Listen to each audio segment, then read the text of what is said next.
Yuk belanja di TS Mart. Dengan belanja di TS Mart, Anda turut berpartisipasi dalam dakwah yang diselenggarakan YTS. Bismillahirrahmanirrahim. Assalamualaikum warahmatullahi wabarakatuh. Tarbiyah Sunnah Channel. Alhamdulillahilladzi Nyunnah merenah. anzala sakinata fi qulubil mu'minin liyazdadu imanan ma'a imanihim. Walillahi junudus samawati wal ard. Wa kana Allahu aliman hakima. Wa asyhadu an la ilaha illallah wahdahu la syarika lah iqraran bihi wa tauhidan, wa asyhadu anna Muhammadan abduhu wa rasuluh sallallahu alaihi wa ala alihi wa ashabihi wa sallama tasliman mazida, wa ba'd. Hadirin jamaah salat zuhur yang Allah muliakan,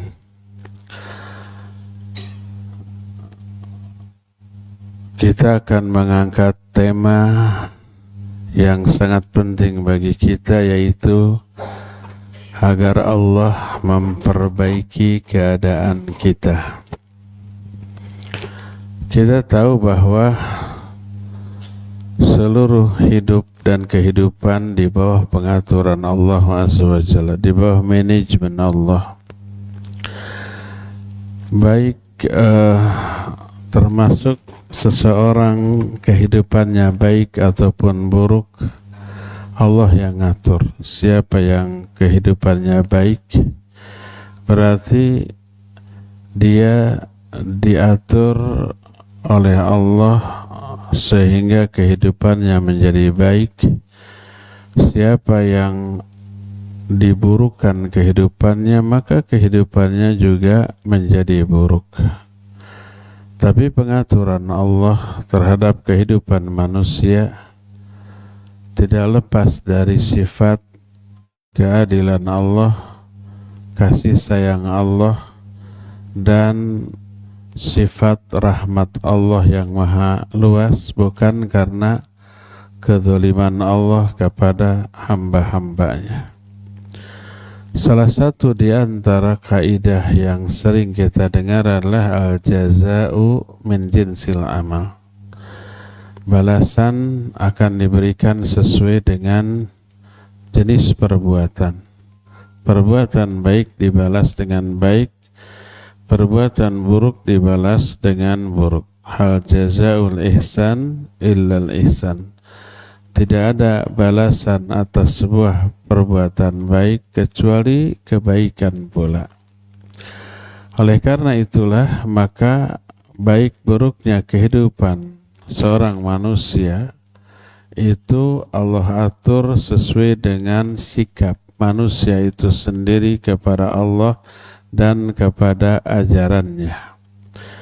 Berdasarkan hal itulah, maka termasuk baiknya kehidupan kita itu merupakan hasil usaha, ikhtiar, perjuangan dan pengorbanan kita yang kemudian diberi balasan oleh Allah menjadi kehidupan yang baik yang kita rasakan di dunia ini. Bagaimana caranya agar kehidupan kita menjadi baik, kondisi dan keadaan kita menjadi baik? Pertama adalah taati Allah. Laksanakan seluruh perintahnya, jauhi semua larangannya, perbaiki hubungan kita dengan Allah, maka Allah akan memperbaiki kehidupan kita di dunia dari seluruh aspek. Dari aspek muamalahnya, ekonominya, sosialnya, politiknya, atau yang kita kenal dengan singkatan yang dulu waktu saya masih di SMP. Di SMP-nya itu tahun 78-an kira-kira. Mungkin yang hadir di sini ada yang baru lahir saat itu. Kita mengenal dengan singkatan Ipolexosbud Milhankam. Ideologi, politik, sosial, ekonomi, militer, keamanan, Hankam, pertahanan dan keamanan. Dari seluruh aspek itu. Ini dijelaskan oleh Allah dalam Al-Quranul Karim. Di antara ayat-ayat yang menjelaskan siapa yang iman takwa kepada Allah, Allah perbaiki seluruh aspek kehidupannya. Allah berfirman, "Wa may yattaqillah yaj'al lahu makhraja wa yarzuqhu min haitsu la yahtasib." Siapa orang yang bertakwa kepada Allah, Allah akan berikan jalan keluar dari kesulitan hidup. Maksudnya aspek sosialnya dan aspek politiknya. Dia memiliki masalah secara sosial, secara politik, karena hukuman Allah atas kedurhakaannya, maka siapa yang bertakwa, Allah akan berikan solusi jalan keluar. Wa yarzuqhu min haitsu la yahtasib. Allah akan memberikan rizki kepada dia dengan jalan yang tidak disangka-sangka. Ini aspek ekonominya. Diperbaiki aspek sosialnya yang saat itu bermasalah, aspek politiknya yang saat itu bermasalah, juga aspek ekonominya. Wa yarzuqhu min haitsu la yahtasib. Allah akan mempermudah seluruh aspek tadi. Sebagaimana dalam ayat lain masih dalam surah At-Talaq, wa may yattaqillah yaj'al lahu min amrihi yusra. Siapa orang yang bertakwa kepada Allah, Allah akan jadikan semua urusannya itu menjadi mudah. Terperbaikilah keadaan-keadaan yang tadinya buruk dari semua aspek. Aspek ekonomi seret, kemudian diperbaiki menjadi lancar. Aspek sosialnya ada masalah, kemudian diperbaiki menjadi maslahat islah. Demikian juga aspek-aspek yang lainnya. Salah satu wujud nyata dari ketakwaan adalah banyaknya istighfar. Istighfar penghapus dosa. Dosa ini penyebab munculnya beragam masalah dalam kehidupan kita. Dengan istighfar, maka dosa ini terhapus, otomatis kondisi buruk akibat dosa terperbaiki. Lihat bagaimana efek istighfar yang dijelaskan, baik oleh Allah dalam Al-Quran ataupun oleh Nabi SAW dalam hadisnya. Allah berfirman, dalam surah Nuh, faqultu astaghfiru rabbakum innahu kana ghaffara yursilis samaa 'alaikum midrara wa yumdidkum bi amwali wa banin wa yaj'al lakum jannati wa yaj'al lakum anhara. Kata Nabi Nuh, aku berkata kepada kaumku, istighfar kalian kepada Allah, minta ampunan. Kalau kalian minta ampunan, Allah akan menurunkan hujan yang menjadi rahmat. Allah limpahkan kepada kalian harta-harta dan anak-anak yang banyak. Allah jadikan bagi kalian taman-taman dan sungai-sungai yang airnya mengalir bermanfaat. Coba lihat efek istighfar memperbaiki kehidupan manusia dari beberapa aspek. Aspek kondisi alam yang tadinya kemarau, kering, gersang menjadi subur dengan adanya hujan. Aspek ekonomi, Allah menyatakan wa yumdidkum bi amwali wa banin. Allah limpahkan karena istighfar kalian harta-harta dan anak-anak. Wa yaj'al lakum jannati wa yaj'al lakum anhara. Allah bikin taman-taman yang penuh dengan pepohonan dan sungai yang mengalir. Lingkungan hidup pun terperbaiki, diatur, dimanage oleh Allah karena istighfar manusia kepada Allah Azza wa Jalla. Dalam hadis yang sahih riwayat Imam At-Tirmidzi, Rasul SAW menyatakan, man aktsara bil istighfar ja'alallahu lahu min kulli dhayikin makhraja wa min kulli hammin faraja wa razaqahu Allah min haitsu la yahtasib. Siapa orang yang memperbanyak istighfar, maka Allah akan jadikan jalan keluar dari setiap kesulitan. Allah akan berikan kebahagiaan di saat dia mengalami keresahan, kegelisahan, atau risau dan galau, atau kesedihan. Dan Allah akan berikan rizki yang tidak disangka-sangka. Lihat, efek istighfar, salah satu wujud ketakwaan kepada Allah, memperbaiki beberapa keadaan, aspek ekonominya, aspek sosial politiknya, aspek muamalah dengan sesama manusia, bahkan kerusakan, ketidaknyamanan hatinya. Kata Rasul sallallahu alaihi wasallam, wa min kulli hammin faraja. Dari setiap kesedihannya, keresahannya, kegelisahannya, kerisauannya, kegalauannya, Allah akan rubah menjadi kebahagiaan ataupun kenyamanan. Coba perhatikan lagi ayat yang lain. Allah menyatakan, walau kana ahlul qura amanu wattaqau la fatahna alaihim barakatim minas sama'i wal ard. Seandainya penduduk sebuah negeri beriman dan bertakwa, kami buka pintu-pintu barokah dari langit dan bumi. Lihat bahwa ketakwaan, ketaatan kepada Allah menyebabkan Allah memperbaiki kehidupan kita dari berbagai macam aspek. Oleh karena itulah, maka berkata Dhunnun al-Misri rahimahullah, kata beliau, kanal ulama yata'awaduna wa yaktubu ba'duhum ba'dha bithalathin. Para ulama zaman dahulu suka saling menulis surat, saling berwasiat kepada sesamanya dengan 3 poin. Isi wasiatnya itu 3 poin.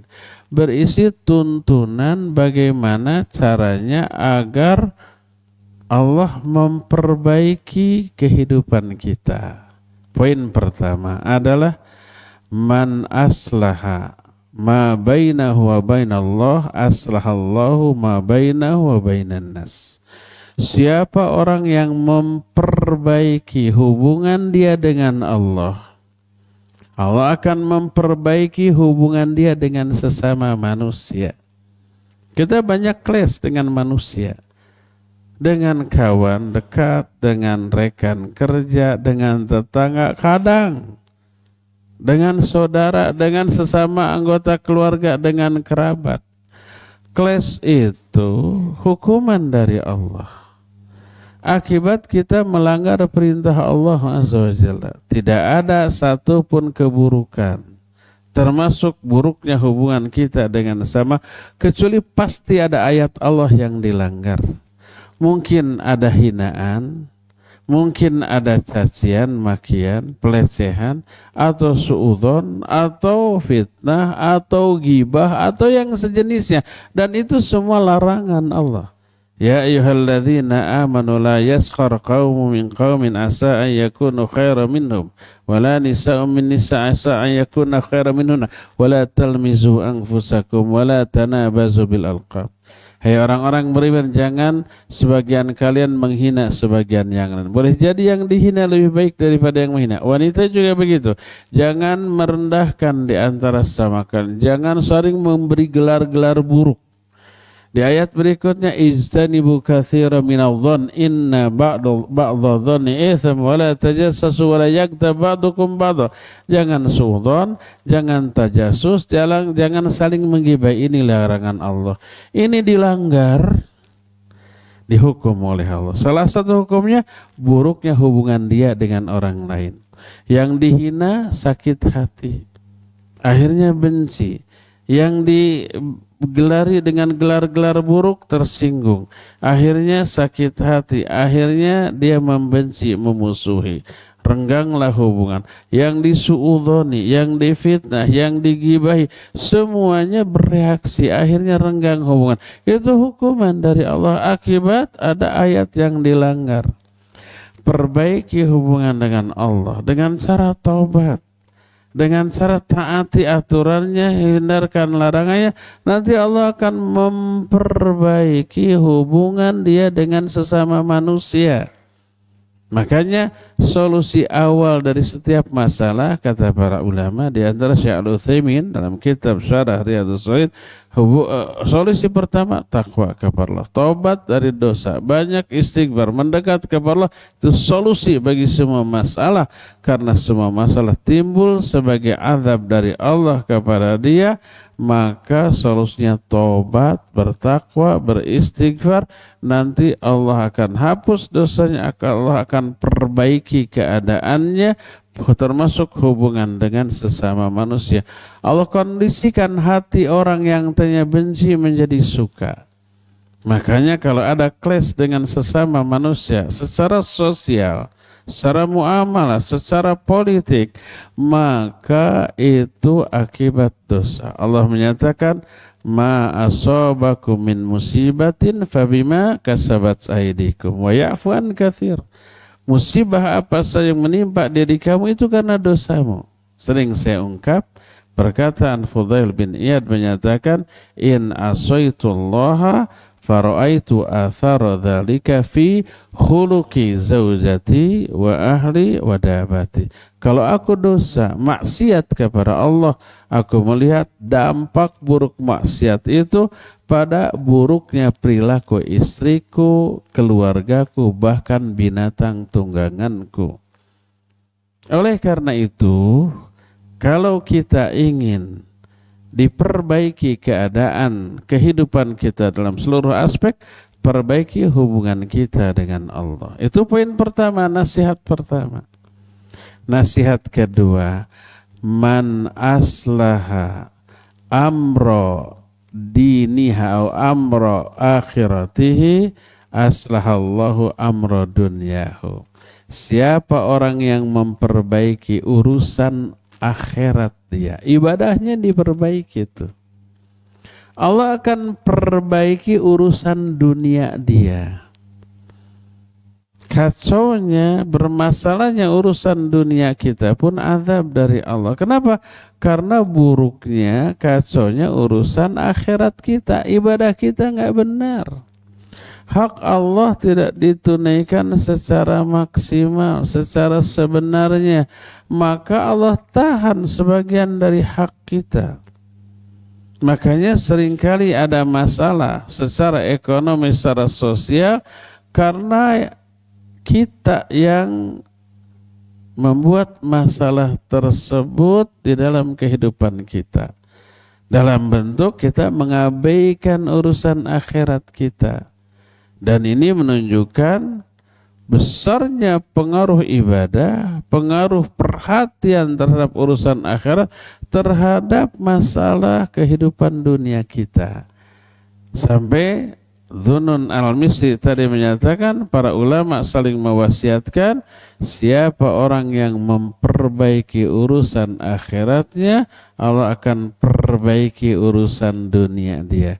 Urusan dunia ini mencakup urusan ekonominya, urusan sosialnya, urusan muamalahnya, urusan semua urusan dunianya diperbaiki. Kalau kita memperbaiki urusan akhirat, perbaiki ibadah kita, perbaiki ketaatan kita, perbaiki loyalitas kita kepada Allah dan Rasulnya, maka Allah jamin urusan dunia kita pun akan diperbaiki oleh Allah Subhanahu wa ta'ala. Itu nasihat kedua. Nasihat ketiga, ini yang menjadi sumber dari semuanya. Man aslaha sariratahu aslahallahu alaniyatahu. Siapa orang yang memperbaiki aspek sarirnya. Sariroh itu batinnya, hatinya. Allah akan perbaiki aspek zahirnya, aspek lahiriahnya. Yang dimaksud aspek batin hati adalah tentu saja akidah, tentu saja tauhid. Dari akidah yang benar, tauhid yang benar, lahir sikap-sikap yang benar yang diaplikasikan dalam kehidupan. Dia hanya bertawakal kepada Allah. Dia menjaga diri dari semua perbuatan dosa dan maksiat karena merasa diawasi oleh Allah. Itu yang disebut dengan muraqabah. Muraqabah itu perasaan merasa diawasi oleh Allah Azza wa Jalla. Akibatnya dia jaga mulutnya, dia jaga perbuatannya walaupun dalam kesendirian. Tidak ada orang yang melihat. Dia nggak berani macam-macam karena tahu Allah mengawasi. Termasuk isi hatinya. Wallahu alimun bima fis sudur. Allah mengetahui isi hati. Walaqad khalaqnal insana wa na'lamu ma tuwaswisu bihi nafsuh wa nahnu aqrabu ilaihi min hablil warid. Kami yang menciptakan manusia, kami juga tahu apa yang dibisikkan oleh hati mereka. Kami lebih dekat kepada mereka dibanding urat lehernya. Artinya Allah lebih tahu isi hati manusia daripada manusia itu sendiri terhadap isi hatinya, ya. Karena Allah tahu, kita yakini, maka setiap detiknya kita merasa terawasi, lahir sifat muraqabah. Batinnya bagus, lahiriahnya bagus. Hatinya bagus, maka amal-amal ibadahnya otomatis sebagus isi hatinya. Begitulah cara memperbaiki aspek zahir kita, perbuatan-perbuatan yang dilakukan oleh anggota badan kita dimulai dari memperbaiki kondisi hati. Isi dengan iman, isi dengan tauhid, isi dengan akidah, dan semuanya itu muncul lahir dari ilmu kita tentang Allah, sifat-sifatnya, nama-namanya, perbuatan-perbuatan dengan dan syariat-syariatnya. Pelajari Allah dan agamanya, itu cara mengobati aspek zahir, aspek batin kita, maka aspek zahir lahiriah kita pun otomatis akan terperbaiki, karena baik buruknya amal yang dilakukan oleh anggota badan sangat tergantung pada kondisi hati. Ala inna fil jasadi mudghah wa idza salahat salahal jasadu kullu wa idza fasadat jasadu kullu ala wahyal qalb. Ingat, di dalam tubuh manusia ada segumpal daging. Bila segumpal daging ini baik, baiklah seluruh anggota badannya. Maksudnya amal yang dilakukan anggota badan. Kalau buruk, buruk pula, ya. Jadi kiat pertama, poin pertama, agar Allah memperbaiki keadaan kita adalah perbaiki hubungan kita dengan Allah Azza wa Jalla. Ya, kenali Allah sedekat yang kita bisa, kemudian taati seluruh aturannya, tingkatkan ketakwaan, bersihkan diri dari dosa, jauhkan diri dari maksiat. Karena umumnya masalah dalam hidup sebagai hukuman atas dosa dan kemaksiatan kita, cara memperbaikinya, bersihkan kita dari dosa dengan cara banyak istighfar, banyak tobat, memperbaiki hubungan kita dengan Allah Azza wa Jalla, maka Allah pun akan memperbaiki kehidupan kita. Ini kiat yang pertama.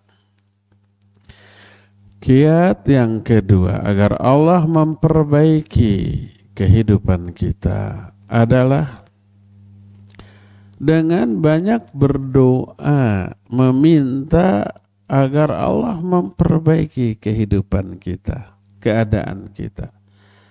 Kita tahu yang ngatur semua urusan Allah, minta kepada Allah Azza wa Jalla. Minta hidayah, minta taufik, minta tuntunan. Tawakal kepada, bersandar kepada dalam hal ini. Karena ibadah yang kita lakukan gak mungkin bisa kita lakukan tanpa hidayah dari Allah Azza wa Jalla. Tanpa taufik dari Dia gak mungkin kita melakukan ibadah atau perbuatan amal soleh lainnya. Minta kepada Allah, ya. Di antara doa-doa yang isinya Allah memperbaiki kehidupan kita. Pertama ada hadisnya sahih riwayat Imam Muslim dalam kitab Sahih Muslim. Salah satu doa yang dipanjatkan oleh Nabi SAW, hafalkan doa ini, baca sesering mungkin dalam sujud, seusai sholat, pokoknya di waktu-waktu yang mustajab ya. Nah sekarang musimnya musim hujan. Ketika hujan turun itu saat yang mustajab untuk berdoa kepada Allah Azza wa Jalla. Nabi SAW sering berdoa, Allahumma aslih li dini alladhi huwa ismatu amri wa aslih li dunyaya allati fiha ma'ashi wa aslih li akhirati allati fiha ma'adi waj'alil hayata ziyadatan li fi kulli khair waj'alil mauta rohatan li min kulli syarr. Ini doa yang sangat bagus ya. Ada berapa kalimat di dalam doa ini? Pertama, Allahumma aslih li dini alladhi hiya ismatu amri. Ya Allah, perbaiki bagiku agamaku yang merupakan penjaga segala urusanku. Perbaiki, minta kepada Allah, perbaiki agama. Apa maknanya? Dari dua aspek. Aspek pertama, ilmu menyangkut pemahaman. Jangan sampai kita dibiarkan pemahaman agama kita keliru, salah, apalagi sesat. Jaga agamaku, maknanya jaga pemahamanku. Mudahkan aku untuk memahami agama ini secara mudah dan benar. Pertemukan aku dengan guru yang bisa membimbing, memberi pemahaman yang benar kepadaku tentang agamaku. Ini makna dari hadis ini sebagaimana yang dijelaskan oleh Imam An-Nawawi dalam kitab Syarah Sahih Muslim. Makna Allahumma aslih li dini, ya Allah perbaiki bagiku agamaku, artinya luruskan pemahamanku tentang agama. Sebab banyak orang yang memahami agama dengan metodologi atau cara yang keliru, yang salah. Agama difahami bukan dengan alatnya. Apa alat untuk memahami agama? Ya ilmu alat. Ilmu bahasa Arab, ilmu tafsir, ilmu hadis, ilmu akidah, ilmu tauhid, ilmu fikih, itu tuh alatnya. Tapi orang banyak memahami agama bukan dengan alatnya, dengan akal. Mereka menyebut akal sehat, yuk beragama dengan akal sehat. Sehat menurut mereka, tapi berujung bertolak belakang dengan nas Al-Quran dan Sunnah. Itu bukan akal sehat, akal yang sakit. Akal sehat mah mengikuti agama berdasarkan ilmu apapun itu. Jangankan agama tuh. Urusan dunia saja, umpama kita sakit, siapa yang ahli tentang masalah kesehatan? Dokter. Mereka belajar, mereka praktek di bawah bimbingan ahlinya. Kita nggak tahu masalah kesehatan dan obatnya. Tapi kita punya akal. Kita sebut akal sehat. Jadi kalau sakit nggak perlulah ke dokter, kita akan dikaruniai akal, mikir aja apa obatnya. Bisa nggak begitu? Nggak bisa. Saya pernah cerita belum di sini ya. Kalau belum saya ceritakan, kalau sudah nggak apa-apa diulang ya. Dulu saya punya paman rahimahullah, waktu itu saya kecil, mungkin usia SD gitu, kelas 1 atau kelas 2.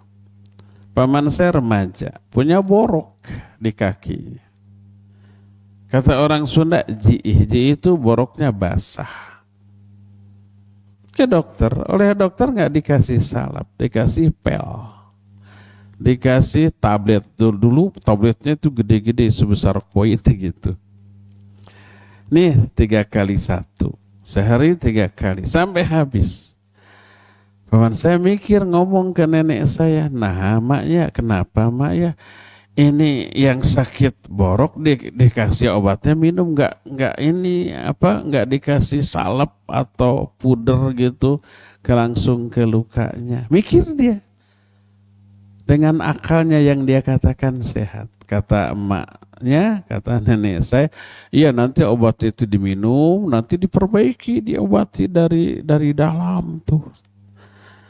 Dia mikir pertama pahit, yang kedua diminum itu lama gitu. Dia mikir kenapa ini obat tidak digerus, dihancurkan, langsung ditaburkan ke lukanya. Masuk akal enggak? Ya, orang bodoh menyatakan itu masuk akal. Benar kan? Benar, isi kandungannya langsung. Nggak perlu pahit, nggak kemana-mana. Kalau diminum kan kemana-mana dulu ya. Tidak fokus ke sana gitu. Diedarkan oleh darah ke seluruh tubuh secara merata. Tidak fokus ke sana. Kalau ini fokus langsung. Menurut dia itu masuk akal. Akhirnya sehari 3 kali dia gerus, dia taburkan. Sampai habis. Apa yang terjadi? Boroknya tambah parah. Ini dokter obatnya nggak manjur. Dia datang lagi, dok malah tambah parah.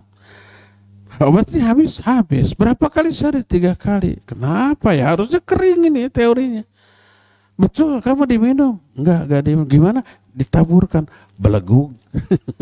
Belegug itu apa? Idiot.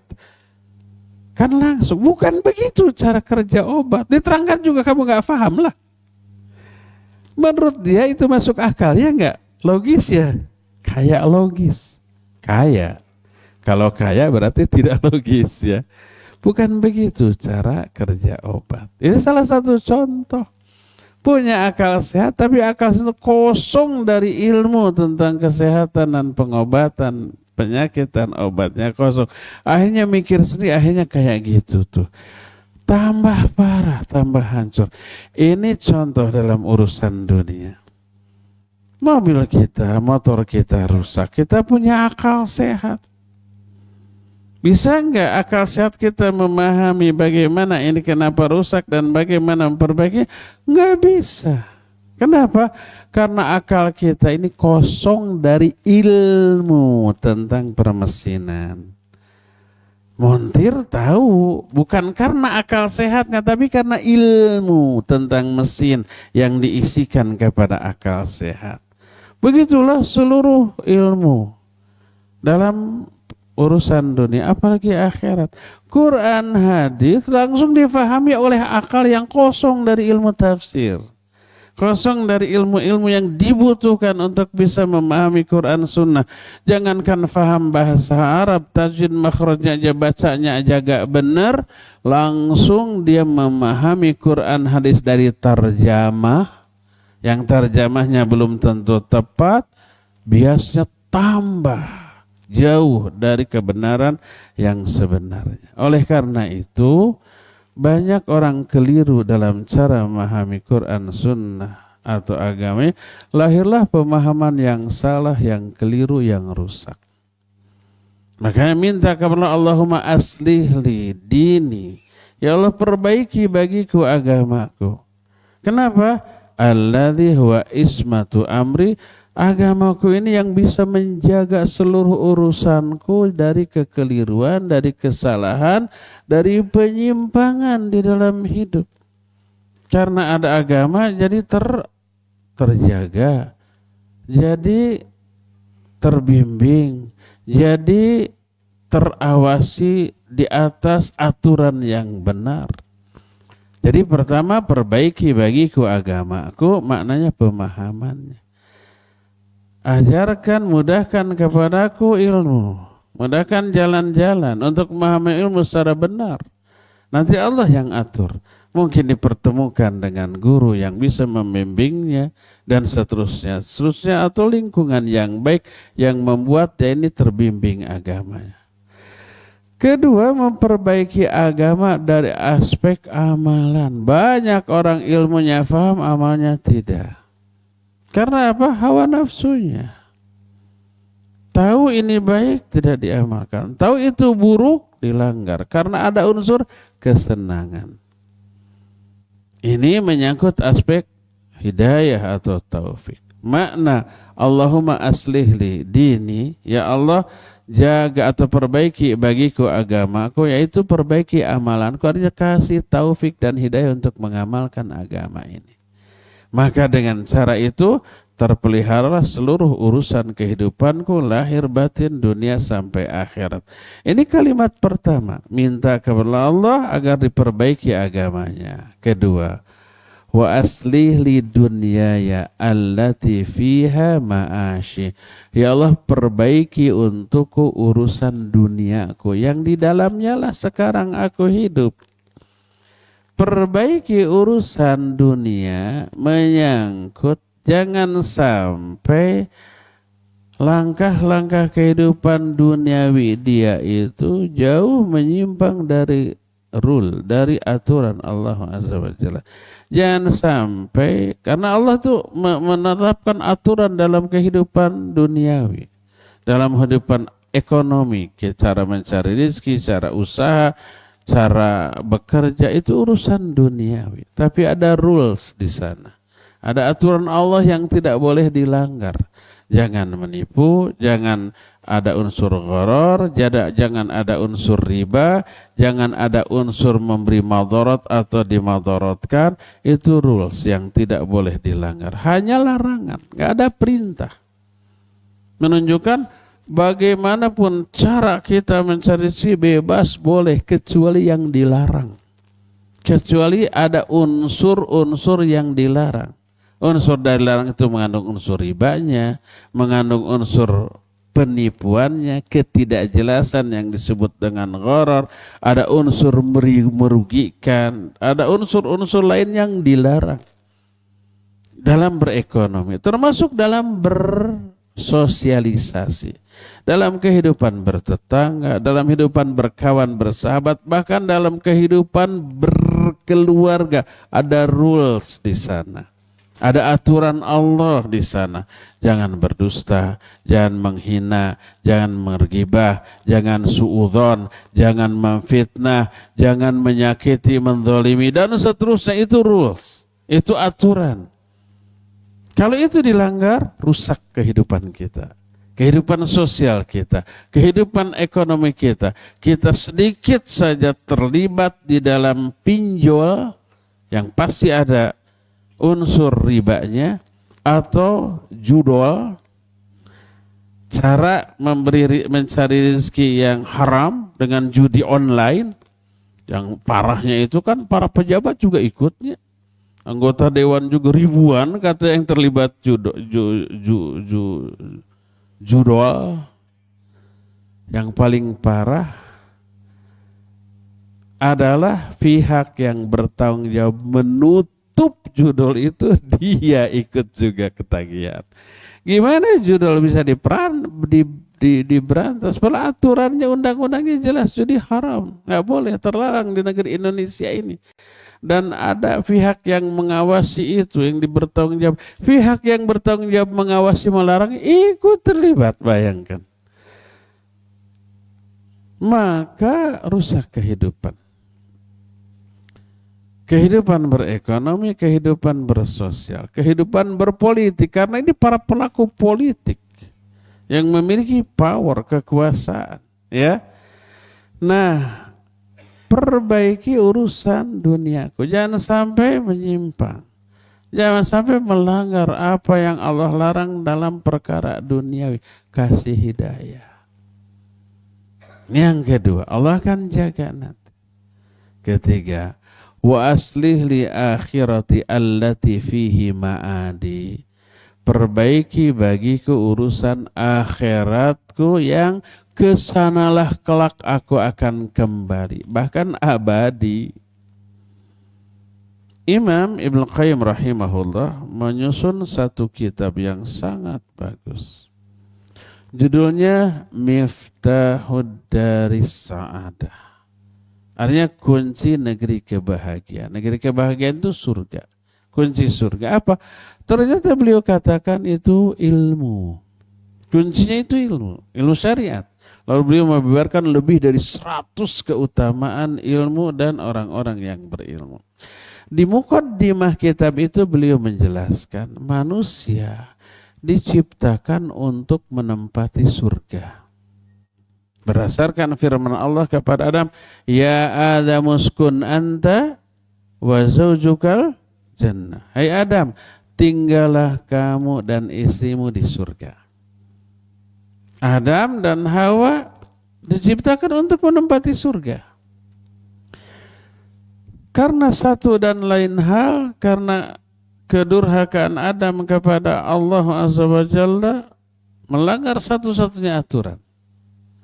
Lalu Adam diturunkan ke dunia. Sementara sebagai hukuman. Bukan sebagai kesempatan untuk bersenang-senang. Ini kita ingatkan itu agar kita tidak lupa kenapa kita hidup di dunia. Untuk menjalani hukuman. Tapi kita menjadikan kehidupan dunia sebagai waktu untuk bersenang-senang, kan kebanyakan gitu.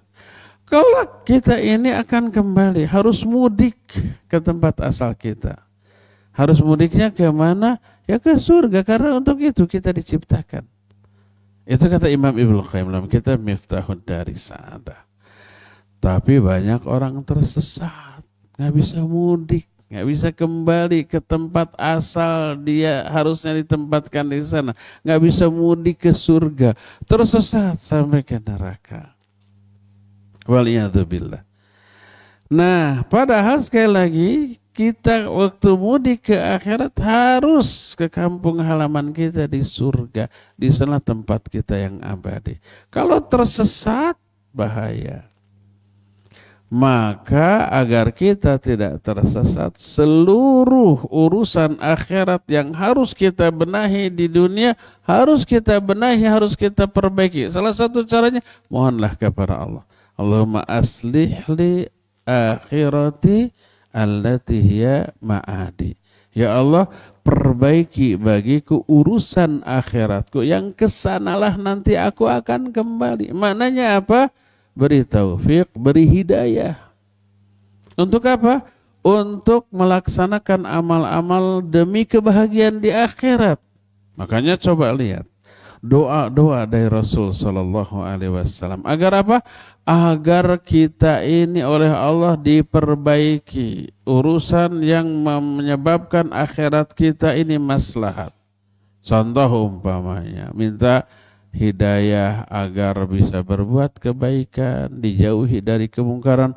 Allahumma inni as'aluka fi'lal khairat wa tarkal munkarat wa hubbal masakin wa antaghfirli wa tarhamani wa idza aradta fitnata qaumin fatawaffani ghaira maftunin. Ya Allah, sungguhnya aku minta hidayah kepadamu untuk memperbanyak kebaikan, menjauhi segala kemungkaran, dan agar mencintai orang-orang miskin, dan agar engkau mengampuni dan merahmati aku, dan seterusnya. Allahumma inni a'udzubika minal hammi wal hazan, wal azzi wal kasal, wal bukhli wal jubni, wal harami wa adzabil qabr. Allahumma ati nafsi taqwaha wa zakkiha, anta khairu man zakkaha, anta waliyuha maulaha. Allahumma inni a'udzubika min ilmin la yanfa'u, min qalbin la yakhsha'u, min nafsin la tashba, wa min da'watin la yustajabu laha. Ini doa minta diperbaiki lahir batin kita dari kehidupan kita. Ya Allah, aku berlindung kepada Engkau dari ham dan hazan, dari keresahan, kegelisahan, kerisauan, kegalauan, kesedihan.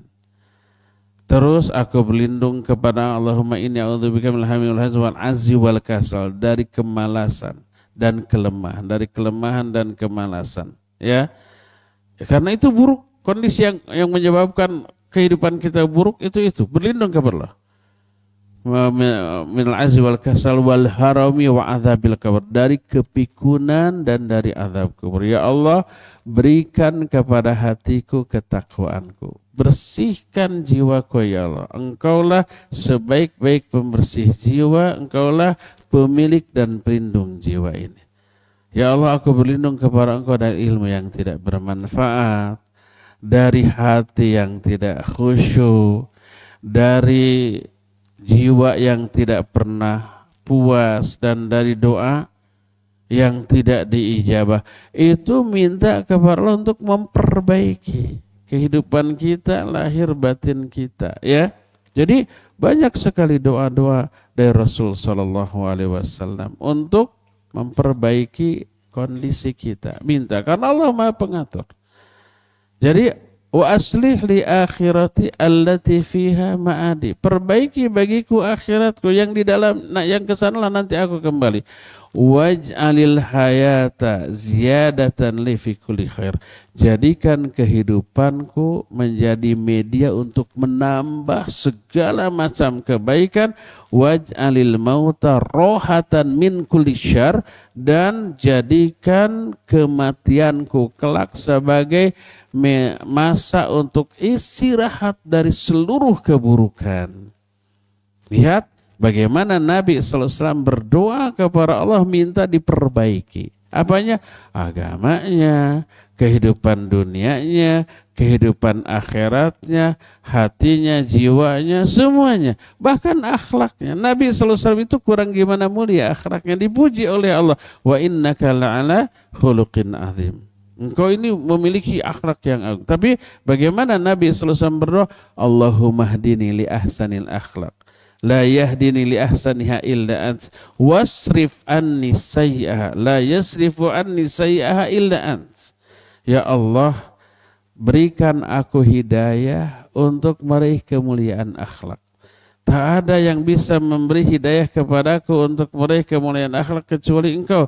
Palingkan aku dari keburukan akhlak. Tak ada yang bisa memalingkan aku dari keburukan akhlak kecuali Engkau. Lihat, Nabi semulia itu akhlaknya tetap berdoa.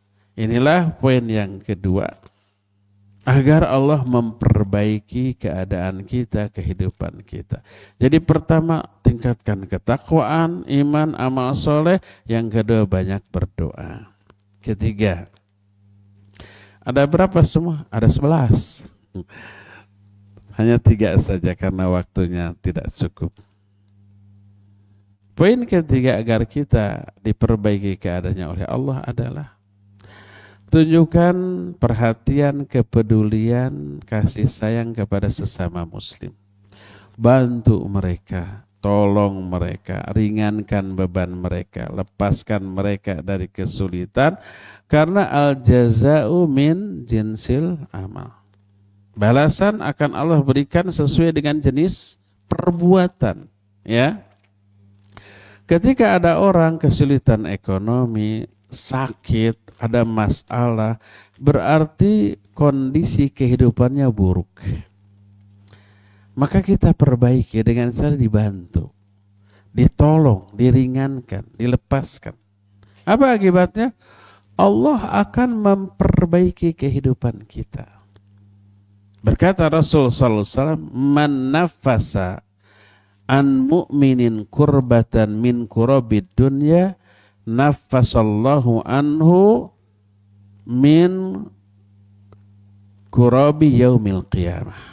Siapa orang yang melepaskan seorang mukmin dari salah satu kesulitan-kesulitan di dunia, Allah akan lepaskan orang itu dari kesulitan dunia dan akhirat. Terus selanjutnya kata Rasul sallallahu alaihi wasallam, man yassara ala mu'assirin yassarahullahu yaumal qiyamah. Siapa orang yang memudahkan urusan seorang hamba, Allah akan mudahkan urusan dia dunia akhirat. Wa man satara musliman satarahullah. Siapa orang yang menutup aib seorang muslim, Allah akan tutup aib dia dunia akhirat. Di akhir, bukan masih di akhir, masih di tengah hadis yang panjang ini, Rasul SAW menyatakan, wallahu fi aunil abdi makanal abdu fi auni akhi. Allah akan selalu menolong seorang hamba selama si hamba menolong sesama saudaranya. Lihat, siapapun orang yang peduli kepada sesama muslim, memberi pertolongan, melepaskan dari kesulitan, memudahkan urusannya, akan dibalas oleh Allah dengan jenis perbuatan yang sama. Agar kehidupan kita diperbaiki, tolong orang lain yang mengalami kesulitan dalam hidup. Ini yang pertama, al-jaza'u min jinsil amal. Allah akan beri balasan sesuai dengan jenis perbuatan kita. Makanya memberi pertolongan, melepaskan orang dari kesulitan itu kan memperbaiki kondisi buruk dari kehidupan orang lain. Yang kita bisa lakukan. Akibatnya apa? Allah akan perbaiki semua kerusakan, ketidakberesan dalam hidup kita oleh Allah Azza wa Jalla. Itu yang pertama. Kedua, meyakini bahwa perbuatan kita hanya dibalas oleh Allah melahirkan keikhlasan dalam melakukan aksi sosial. Kita menolong orang bukan berharap ucapan terima kasih atau balasan atau upah. Enggak, mau orang itu kaya miskin, orang itu pejabat atau rakyat, orang itu agamanya apapun, baik muslim ataupun kafir, bahkan binatang. Bila kita lihat dia butuh pertolongan dan kita bisa tolong, apa akibatnya? Allah yang balas. Kita tidak berharap balasan dari orang itu, bahkan ucapan terima kasih pun tidak. Karena yang kita harapkan balasan dari Allah. Innama nut'imukum liwajhillah la nuridu minkum jazaa'a wala syukur. Kami memberi makan kepada kalian itu hanya berharap wajah Allah. Kami tidak mengharapkan balasan, bahkan ucapan terima kasih. Makanya kalau kita ya ditolong oleh orang Arab, lalu kita mengatakan syukron atau jazakallahu khairan, apa jawabnya? La syukru alal wajib. Tidak perlu mengucapkan terima kasih untuk sebuah kewajiban. Saya berbuat baik kepada kamu itu kewajiban loh, jadi nggak usah terima kasih. La syukru ala wajib. Orang Inggris menyatakan don't mention it. Udah nggak perlu disebut-sebut gitu ya. Kalau bahasa Indonesia apa? Terima kasih. Apa jawabannya? Kembali hanya gitu ya. Tidak pernah kita mengatakan, lah nggak usah terima kasih. Gitu jawabannya? Jarang. La nuridu minkum jazaa'a wala syukura. Ya, tidak berharap balasan atau ucapan terima kasih. Yang diharapkan balasan dari Allah. Kalau balasan dari manusia, pertama enggak semua manusia mampu membalas walaupun ingin. Kedua, kalau mampu membalas enggak seberapa, hanya di dunia. Tapi balasan dari Allah pasti dan sampai ke akhirat nanti. Ini poin ketiga, agar Allah memperbaiki kehidupan kita. Curahkan perhatian, kepedulian, pertolongan kepada orang lain. Baru tiga yang kita bahas. Yang pertama, tingkatkan ketakwaan kepada Allah. Yang keduanya adalah berdoa. Dan yang ketiga, tolong sesama manusia. Ya, mohon maaf tergesa-gesa, tinggal 3 menit lagi untuk setengah pertanyaan. Kalau ada pertanyaan dipersilakan. Wa sallallahu ala Nabiyina Muhammadin wa ala alihi wa ashabihi. Silakan. Ya.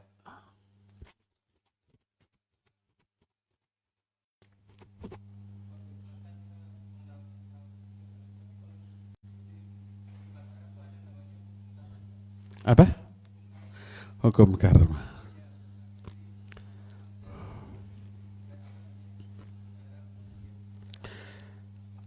Wallahu alam. Saya nggak paham makna yang lebih mendalam dari hukum karma, tapi itu jangan dipakai. Karena itu adalah istilah dari agama lain. Hindu atau Buddha. Ada yang disebut dengan karma, maknanya adalah balasan yang disegerakan di dunia atas kejahatan orang lain. Atas kejahatan seorang, dia akan dapat balasan kejahatan pula di dunia ini. Itu kan makna karma, dan itu diyakini oleh agama lain. Selebihnya dari itu kita nggak tahu. Tapi di dalam Islam, balasan al-jaza'u min jinsil amal tidak hanya di dunia sampai ke akhirat. Baik itu perbuatan baik akan diberikan balasan yang baik di dunia sampai ke akhirat. Atau keburukan, orang berbuat jahat ke orang lain, akan dibalas di dunia sampai ke akhirat juga. Oleh karena itu, istilah karma, istilah syar'i bagi agama orang lain. Dan kita tidak boleh menggunakannya. Seolah-olah kita ini nggak punya istilah sendiri gitu. Enggak. Al-Quran menyatakan hal jazaul ihsan illal ihsan. Itu boleh disampaikan. Tidak ada balasan atas kebaikan kecuali kebaikan pula. Al jaza'u min jinsil amal. Balasan akan disesuaikan dengan jenis perbuatan. Perbuatan buruk, balasan buruk. Perbuatan baik, balasan baik. pakai itu. Adapun karma istilah syar'i dalam agama orang lain, nggak boleh kita pakai ya, karena memakainya berarti mengakui eksistensi agama lain atau kebenaran agama lain. Oleh karena itu ketika dulu ya para sahabat ada istilah ro'ina dalam arti tunggu. Tapi ro'ina ini istilah yang digunakan oleh orang-orang musyrik saat itu. Allah melarang. Ya ayyuhalladzina amanu la taqulu ra'ina wa qulu unzurna. Hai orang-orang yang beriman, jangan kalian katakan ra'ina, tapi katakan unzurna, maknanya sama. Tapi ini istilah agama orang lain. Maka dilarang digunakan, kemudian diberikan istilah yang syar'i dengan makna yang sama. Wallahu a'lam. Jadi enggak boleh kita menggunakan istilah hukum karma. Oh, jangan jahat nanti kena karma loh. Jangan jahat nanti Allah balas dengan kejahatan ya. Habis waktunya, semoga Allah mempertemukan kita kembali di masa yang akan datang. Subhanakallahum bihamdik asyhadu an la ilaha illa anta astaghfiruka wa atubu ilaik. Walhamdulillahirabbil alamin. Wassalamualaikum warahmatullahi wabarakatuh. Yuk belanja di TS Mart. Dengan belanja di TS Mart, Anda turut berpartisipasi dalam dakwah yang diselenggarakan YTS. Download aplikasi Tarbiyah Sunnah di handphone Anda. Tersedia di Google Play dan App Store.